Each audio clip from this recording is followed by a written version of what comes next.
সুপ্রিয় দর্শক, আসসালামু আলাইকুম। আবারও নতুন একটি রেসিপি নিয়ে চলে এলাম আপনাদের মাঝে। আজকের পর্বে দেখাবো মুচমুচে চিড়া ভাজার রেসিপি। বর্ষার দিনে অথবা চায়ের আড্ডায় চিড়া ভাজা কিন্তু দারুণ লাগে খেতে। অনেক সময় আছে চিড়া ভাজলে মুচমুচে হয় না, তো আজকে আমি দেখাবো কিভাবে ভাজলে চিড়াটা মুচমুচে হবে। তো চলুন দেখা যাক।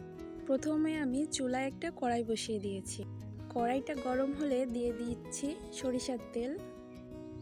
এখানে একটা পেঁয়াজ কুচি, 4টে শুকনো মরিচ আর 2টা রসুন খোসা সহ থেতো করে নিয়েছি। খোসা সহ থেতো করে নিলে খেতে কিন্তু ভালোই লাগে।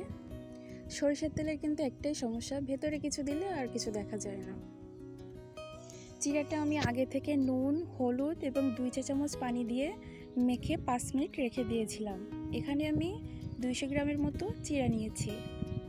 আর চিড়া ভাজায় অবশ্যই সরিষার তেল দেওয়ার চেষ্টা করবেন। সরিষার তেল দিলে চিড়া ভাজা খেতে কিন্তু দারুণ লাগে। আর চিড়া ভাজতে গেলে চুলার জাল প্রথম থেকে শেষ পর্যন্ত লো রাখতে হবে, তা না হলে পুড়ে যাবে, মুচমুচে হবে না।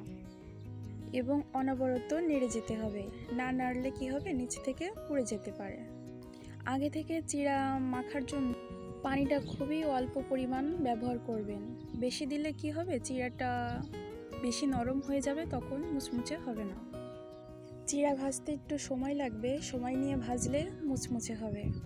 আমার ভাজতে 10 মিনিট মতো লেগেছে।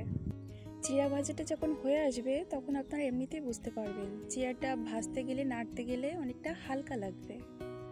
আমার রেসিপিটি যদি ভালো লেগে থাকে তাহলে লাইক, কমেন্ট এবং শেয়ার করতে ভুলবেন না। আর যারা সাবস্ক্রাইব করেননি তাদের কাছে অনুরোধ রইল সাবস্ক্রাইব করার জন্য।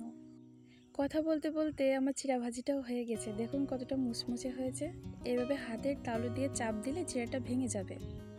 তো সবাই ভালো থাকবেন, সুস্থ থাকবেন। আল্লাহ হাফেজ।